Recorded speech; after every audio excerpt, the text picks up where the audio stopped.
Crater Lake, the final part. With Chet's back in the group, our confidence is rising. It seems like his alien transformation hadn't gone far enough to cause any permanent damage. He coughed up the other pincer, and where his skin was peeling, I could see new pinkish-brown human skin underneath. We're making our way back to my room to collect the rest of the moss, which we need for our next stage of the plan. Chet says for the 20th time. I don't think it works anymore, Chet, says Kat. Which is a good thing, right? I don't know. I didn't like the pincers, but the balls of venom were kind of cool when you could spit those. Imagine what I could do with them. I could just send anyone to sleep whenever I wanted. Oh, the spitballs were gross, man, Max says. I can't believe you want them back. Yeah, the Chets we knew would be disgusted, I say, looking across at my best friend, who has a new air of something about him. Turning into an alien changes you, literally and also emotionally, he says. We all laugh. It's so good to have him back. Look, I'm really sorry for the things I said to you, Lance, he said. You're my best friend, and you'll always have my back. Deep breaths. Look, I can explain why I trapped Trent in the toilets and why I didn't tell you about it. Look, says Chet, I know you must have done it for a good reason. You don't need to explain.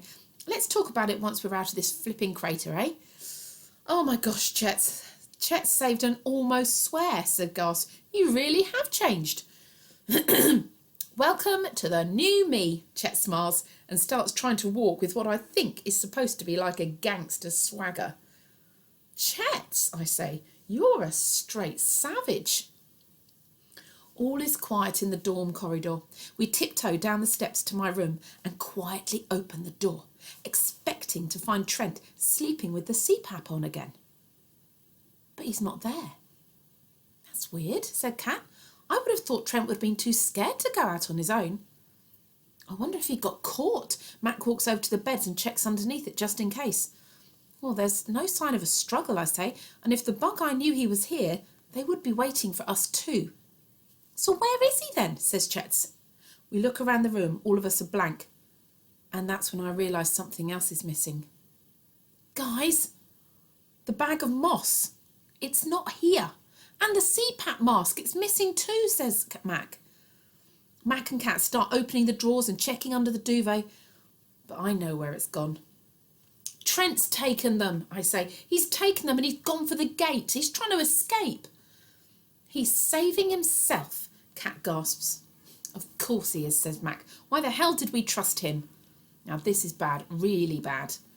We can't run the plan without the tardigrades, without the water bears. Can we get some more? Chet asks. We took all of it, Kat says. There was nothing left at the gate and all the rest got dug up when they made the ditch. And the ditch runs all the way around the crater, says Chet. Except by the road and... A noise from outside the door makes us jump. The door handle turns. Someone is coming into the room. I look around. There's nowhere to hide, no way to escape, no weapons at hand. Brace yourselves, guys, I whisper. We're going to need to bundle in together. 1, the door starts to open. 2, I see a hand and a shoe. 3, I yell, and we all jump on the person coming in. Get off, it's me! A familiar voice shrieks back at us.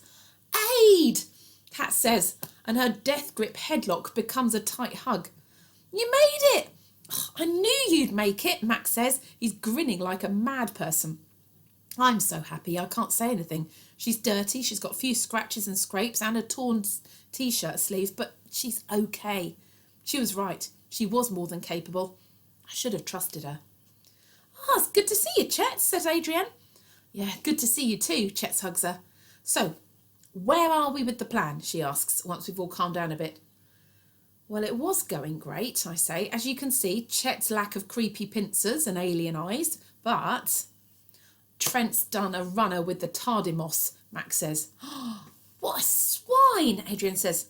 Not that I'm shocked. I always thought you liked Trent, Chet says, looking a bit confused. In spite of the really, really bad situation we're all in, we all start to laugh again. What? Says Chet. I'll tell you later, Aid says, taking off her backpack. But first, You might want to take a look at what I've got in here. She unzips her bag and it is crammed full of slimy green moss. How do you... Cat says. I went to the river to try and lose the bug eye, says Aid. There was loads of it there, so I thought I might as well grab some. Oh, legend, I say. We're back in business. It's 6:30 when we slink through the centre back to our old friend, the kitchen. Thanks to Chet's inside information, we know the bug eyes will eat dinner at exactly 7 p.m, and we worked out for ourselves what they'll be eating. The kitchen is lined with shelves full of giant tubs and packets of different foods. Then we find the shelf we need and we look at our options. Well, they've already had tomato, chicken and leek and potato, I say. Well, they're going to want something different to keep a balanced nutritional content, says Chet. So maybe they'll go for the lentil, chunky mushroom or farmhouse vegetable. We'll be much more able to disguise the moss if we put it into the farmhouse vegetable, I say. Look at all the lumps of green in there already. There's no way they'll notice some handfuls of moss as well. Good call, says Mac, and he starts pushing all the other flavours of soup to the higher shelves, while the rest of us open the tubs of farmhouse vegetable soup and crumble in the moss. We give the soup a good stir, put the lids back on, and by the time we're finished, you couldn't even tell that the soup had been tampered with. We place the moss soup right at the front of the shelf that's easiest to access. How are we going to make sure they eat it, Cat says. Leave that to me. Chet pulls out his Crater Lake sunglasses out of his pocket. The rest of you should hide, they're going to be here any minute. Aid, Cat, Mac and I take refuge in our trusty safe house, the fridge, leaving Chet's to work his undercover magic. Are you sure Chet's is up to this, Mac whispers. He can do it, I say. Look, it's Mr. Tompkins, Cat says, as the kitchen door opens and two bug-eyed walkers walk in. The four of us peek very carefully through the tiny opening we've left so that we can spy from the fridge. He's ruined his special pink t-shirt. He's going to be really upset when all of this is over, says Adrienne. R.I.P. t-shirt, I say. End of an era. Life will never be the same again. There's Khalil, says Mac. Mr. Tompkins and Khalil hanging out together, making soup. At last, Chet says to them as they walk across the kitchen. I've been hunting excessively all day. My body needs sustenance. Proper nourishment is vital to these soft bodies, Mr. Tompkins says. We will prepare the food with all due haste. Good, says Chet. I shall pick you to prepare the nourishment. He picks up a tub of farmhouse vegetable soup off the shelf and passes it to Khalil. We are grateful for your assistance, Hunter, but should you not return to your duties, the human prey is still loose in the crater. We cannot allow them to hinder us. I am the hunter. I decide the best use of my time. Chet thumps his fist down on the counter in an aggressive way I didn't think Chet was capable of. Of course, Hunter. As you wish, Mr. Tompkins says, and he starts pouring the mossy surprise into a huge pot on the cooker. When the nourishment is hot, serve it immediately, Chet says. I will perform one more circuit of the curator before I join the hive for my sustenance. And he walks out the kitchen. Mr. Tompkins and Khalil finish warming the soup, then carry it from the kitchen in the steaming pot. You don't think the water bears will have been cooked to death, do you? Cat says. Nah, they should be fine. Remember, they can survive extreme conditions, including really hot or cold. They're probably swimming around in the soup having a right tardy party, said Mac. Did you see me? Chet comes running in. How awesome was I? Yeah, you were so convincing, says Adrienne. I've never heard you speak like that before. It was weird. You did great, Chet, I said, but it's going to be harder to convince Hock and Digger you're still a bug-eye. Are you ready for this? I'm ready.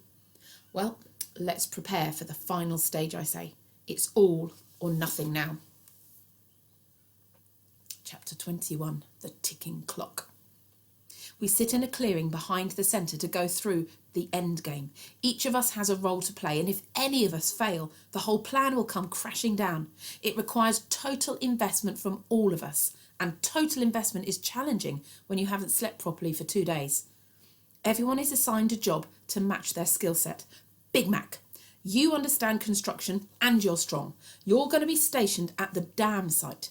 Your priority will be getting that dam down however you can.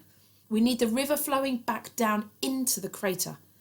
Aid, you're smart and you're fast. I need you to help Mac at the dam. You'll need to distract the guards while he susses out where the weak spots are. Once he's made a dent in it, I want you to both to attack a bug-eye.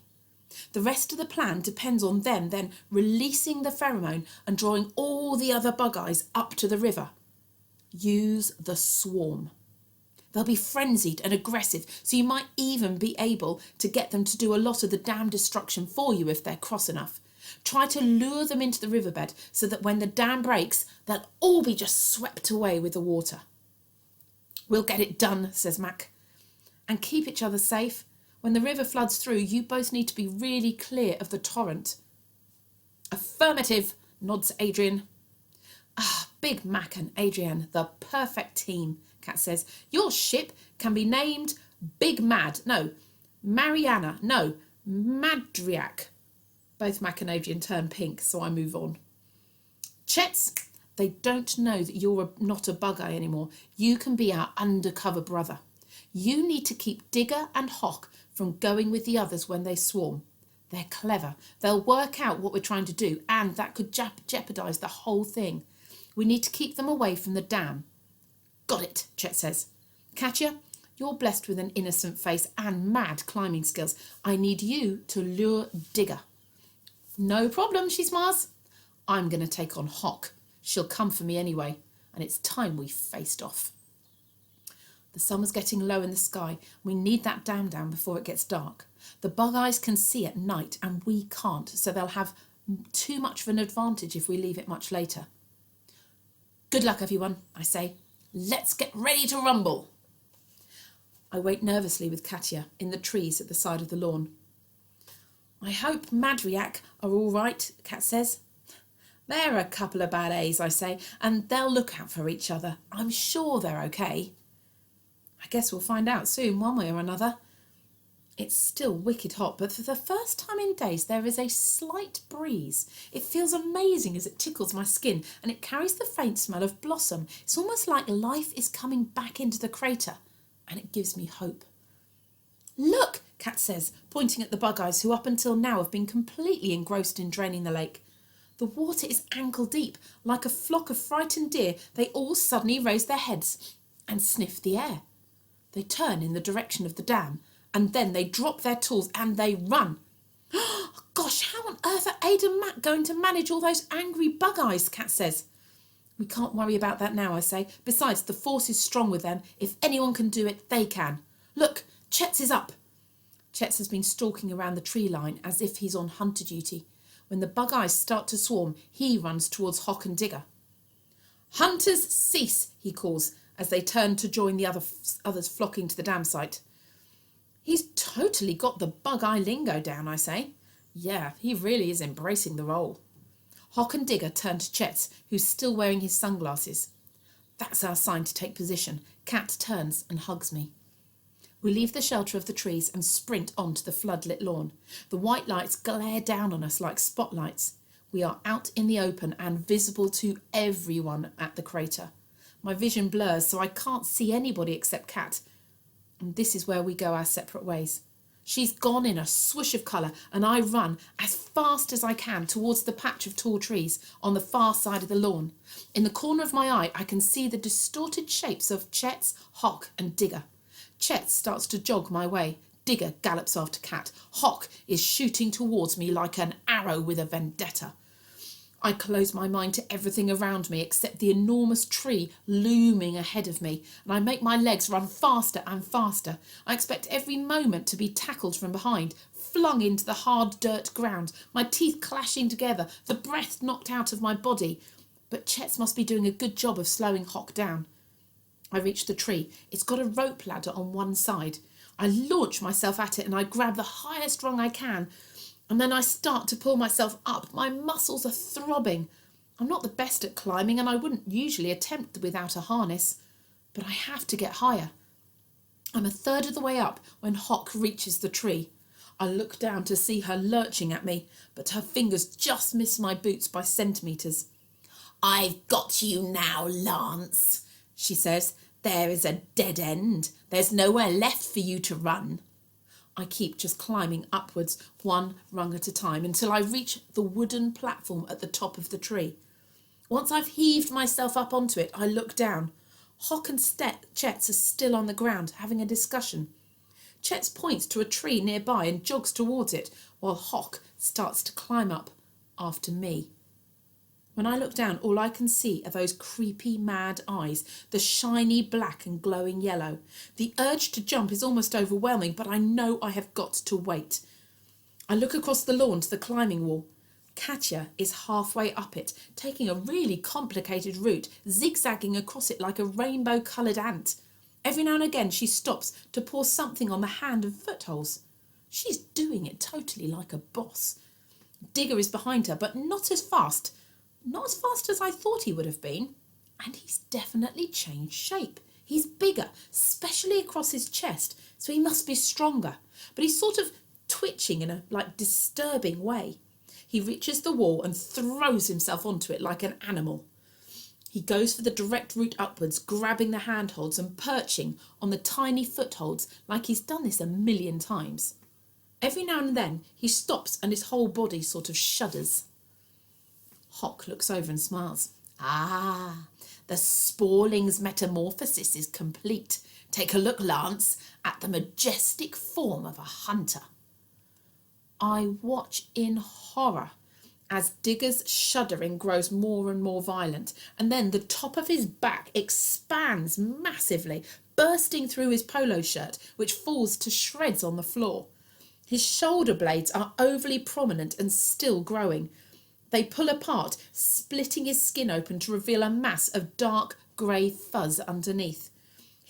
He claws at his face and his human skin just peels away, exposing his new skin, which is black like velvet. He doesn't look like a person anymore. He doesn't look like a giant wasp or one of those huge alien things you see on TV. He's something I could never have imagined. Some impossible monster with a mix of human and insect-like features and a head like a mouldy potato. Although Digger's head was a bit potatoey before he transformed, so maybe that's just the way he is. And just as I think it couldn't get any scarier, his shoulder blades extend out of his back, dripping black goo, and they start to stretch into what can only be wings. Katya screams, and I don't blame her. I want to scream, and I'm not even up close and personal with the Digger monstrosity. "He'll have her soon," Hock says, and carries on climbing up my tree. I watch Kat with my heart racing and my mouth is dry. She's almost at the top of the wall. He's close behind, but he's having trouble moving his hands and feet. Our plan is working.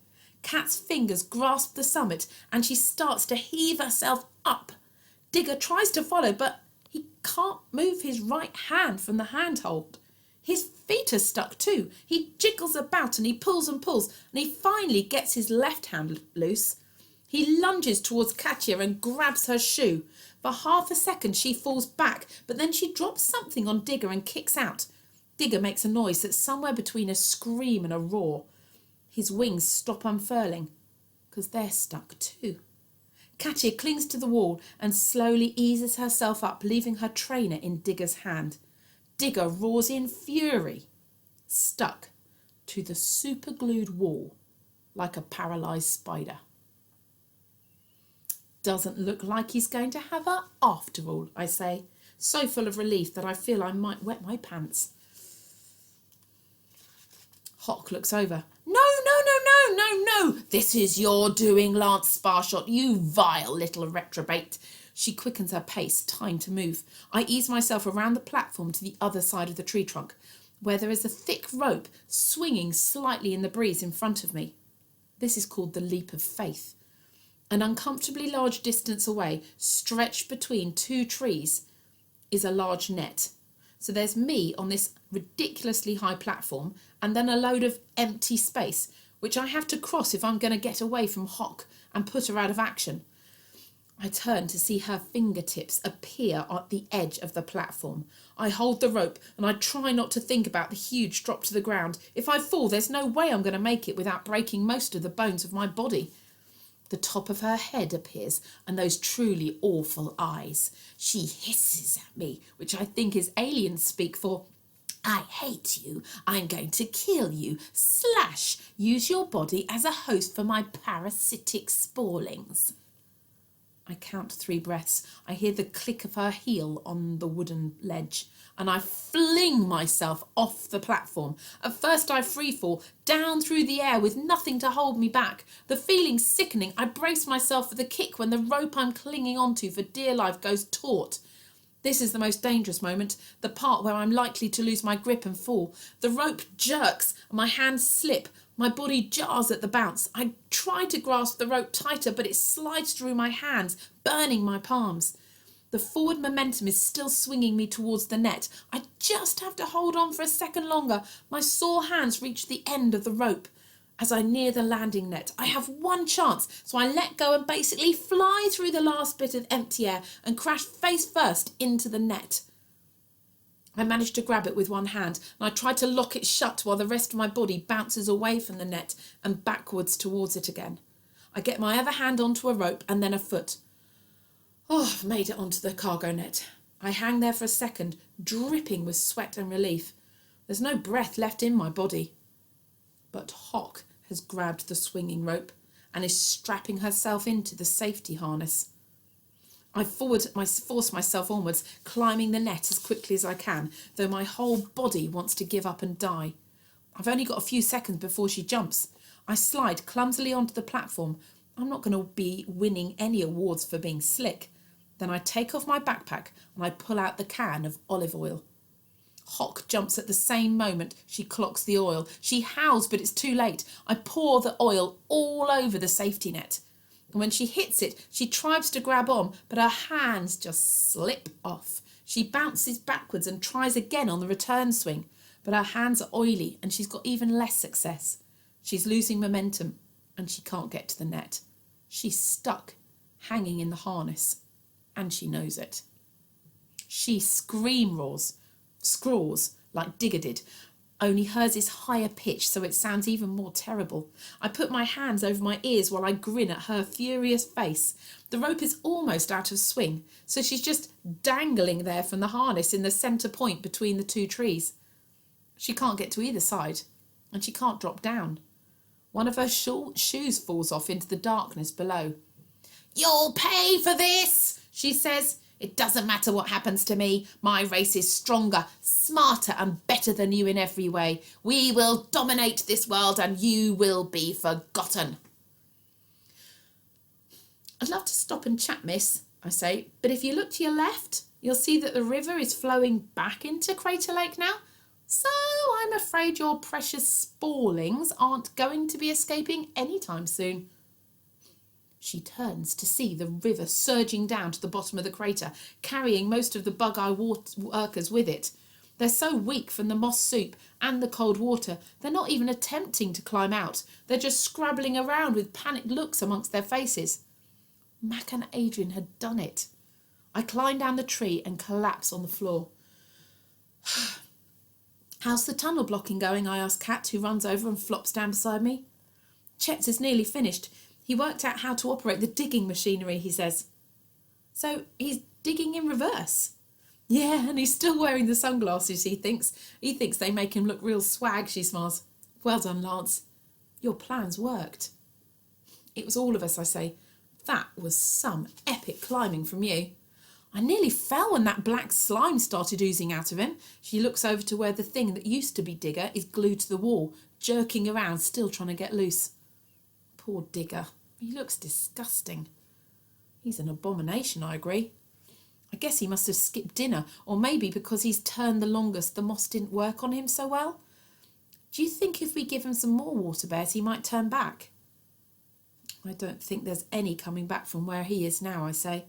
But hopefully the others will be okay. Are you up to doing one more job? Of course. Well, we're not safe until we get the word out. Will you take my mobile and climb up onto the roof? If you can get reception, maybe phone the police, MI5, Men in Black, my mum, anyone. I'm on it, she says, taking my mobile and running back across the lawn. I want nothing more than to just lie here and fall asleep. But there is still work to be done, so I force myself to get up. Without my phone, I'm not sure what time it is exactly, but the crescent moon is high in the sky and the stars are twinkling. With floodlights on, I can see the lawn and the lake, and they're buzzing with activity. I walk over to where Chet's is driving the digger, obviously having the time of his life. He grins at me and gives me a thumbs up. When you're done, I call, dodging out of the way as a pile of earth tumbles out the scoop, can you go and look for Digger's keys? If we can get into his office, we might be able to use the phone. I don't know if Cat's going to have any luck getting reception. Usually keeps them in his pocket, he yells. I think his trousers are still mostly intact, I say, though I don't even want to think about what he looks like underneath. The keys might have fallen out when he turned into the thing. If not, I'll climb up and I'll see if I can get them, Chet says. Are you sure you're okay with that? He looks pretty scary. Don't worry, I can handle it. I gave him a wave and make my way to the lake. It's going to take a while to get used to this new Chetham. The lake is full of bug eyes splashing about. Adrienne and Big Mac are running around the edges, poking them back in with oars and when they get too close to dry land. Hey, Lance, Big Mac shouts, we did it! Woohoo! Adrienne punches the air. Oh, you guys are amazing, I yell. You're heroes. You too, mate. Big Mac comes running over to me. Some of this lot are turning human again, so we can start getting them out. They're tired, though. Maybe we could get something to help them, some life jackets or something? Adrienne prods Atul, who definitely still has bug eyes deeper into the water. I think there's a dinghy in the boat shed, I say. I saw it when we were hiding there. Oh, that would be perfect. I'll go and get it. I run around the lake to the pier side, open the door to the boat shed and flick on the light. I see what I need towards the back of the shed. Behind the canoes and oars, there are some inflatable rafts. It's going to be a squeeze to get to them, so I take off my backpack and chuck it onto the pier. Then I go for the inflatables. Climbing over piles of ropes and oars until I'm at the back of the shed. Suddenly the light flickers. My first thought is that the light bulb must have popped, but I turn on instinct, and in the last flash of light, I see her. Then everything goes black. I crouch down behind the rafts. It's no good hiding, Hock's voice hisses from somewhere in the darkness. I can see you. I swallow. Oh, damn those bug eyes. Miss Hock, I say, I thought I left you hanging out by the leap of faith. Get it? Hanging out? She doesn't laugh. I managed to find my way out of your pathetic trap. Anger is a great motivator. Her voice is a little bit closer this time. You should know a boy like you, full of anger and aggression. If you were going to make it past today, you'd only end up in prison. You've got me all wrong, I say, fumbling with the inflatables in front of me. The things I've done, trapping Trent in the toilets, everything at Crater Lake, I didn't do them out of anger. I've done everything to help my friends. Well, now you've ruined our plans, she says. She must barely be more than a metre away now. My sporlings are destroyed. Soon I'll be the only one left. Don't you like soup? I say. My human body is allergic to carrots, so I found alternative nourishment. OK, I say. I'm stalling. I need a few seconds more. Firstly, a carrot allergy, that's a bit random. Secondly, the way you say alternative nourishment sounds a bit creepy, like you were eating human entrails or something. I know what you're doing, she says. She's so close I can feel her breath on my arm. But there's no way of getting out of this alive. You're not clever enough to defeat me. Well, see, that's where you're wrong, I say, and I yank the ripcord on the dinghy in front of me. It pops up hard and starts inflating, knocking Hock back. I hear a crash and a scrawl and I run, clambering over the boats towards the light coming in from the edge of the door. I fling it open and run out onto the pier, grabbing my backpack. There's a deafening scrawl behind me and Hock comes running out of the shed. Do you know what, miss, I say, running trying to open my backpack. I might not be in the top group for maths. I might not be on the football team. I might not have the most house points, but that doesn't mean I don't have smarts, and it doesn't mean I don't have skills. I'm at the end of the pier now. I could jump into the lake, but that isn't going to get this finished. Hock slows down to a walk. She knows I'm not going anywhere.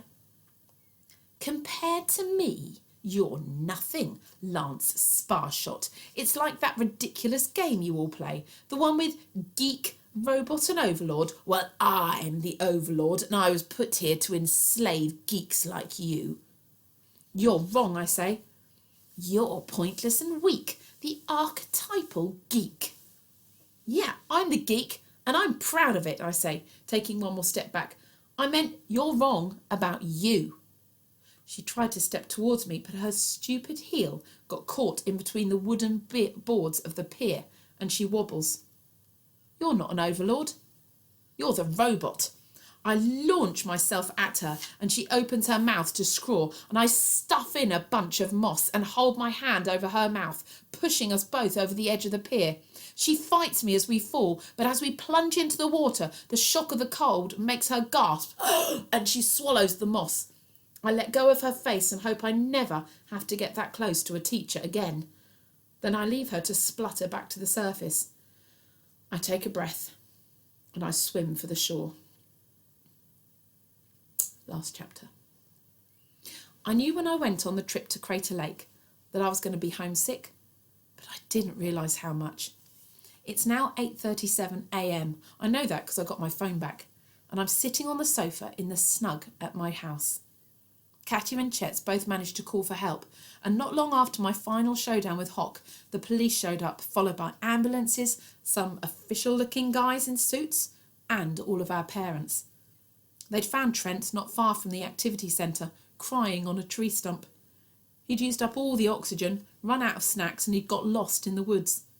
They asked us some questions while we were there, and then they let us go home for rest. I've sat here a million times. This is my favourite room in the house. But this time, it's different. I can't believe you kept this house hidden from us, Chet says. Your house is like a mansion. And there was everyone thinking you were a tramp from the wrong side of the tracks. Max shoves a whole burger into his mouth. I never said we were poor, I say, and dunk Chip in some ketchup. Well, now we can come here every weekend. Katya is lying at the other end of my sofa, yawning like she hasn't slept for, 2 days and 2 nights. You'll still come, won't you, Aidan Chetz, even though you're going to Bing with the Genius kids? I'm not going to Bing, Aid says. What? Mac nearly chokes on his burger. I never said I was going there. It's not for me. I'm going to Latham. Latham High School with you guys. We all stare at her in surprise. It's like I told you at Crater Lake, she says. People always make assumptions about me.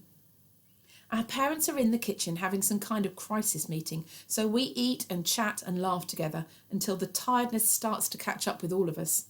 Katya falls asleep first, curled up like a little kitten.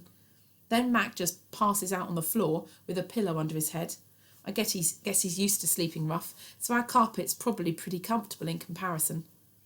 Adrienne lies on the other sofa, her face turned away, just like she slept with my CPAP at the centre. You're never coming to Bing, are you, Lance? Chet says. No, I'd never get in there. I'd hate it if I did. How will I manage without you there? Says Chet's. Chet's, I say, looking over to where he's made himself a nest on the floor. Think about what you've been through over the past few days. You're going to be just fine there. And I believe that. I honestly do. I don't think Trent's going to mess with me anymore, he says. No chance. You were a bad one there. I was, wasn't I? He's grinning bigger and bolder than I've ever seen him grin before. But we'll still be friends though, won't we? Even though we're not going to be together at Bing? Wherever we go, whatever we do, even if we don't see each other for ages, I promise you will always, always be my friend. You too, he says. My best friend. Night, Lance. And he lets his head fall onto the pillow. And within 2 minutes, he's snoring gently like a bear cub. My eyes are so heavy now and my head is full of thoughts and feelings. I look around at my friends and I wonder why I didn't let them in sooner. Crater Lake has changed my life in so many ways. And I know that no matter what lies ahead, I'll deal with it. Actually, we'll deal with it together. I turn on the CPAP, strap the mask to my face, listening to the comforting whir of its pumps filling the tube with oxygen. I let my eyelids drop, and in a safe and happy place with a full stomach and all the people I love around me, I snuggle into a warm haze of contentment, and finally I go to sleep. Hope you enjoyed Crater Lake. I happen to know there is a second book of this called Crater Lake, The Evolution, coming up soon.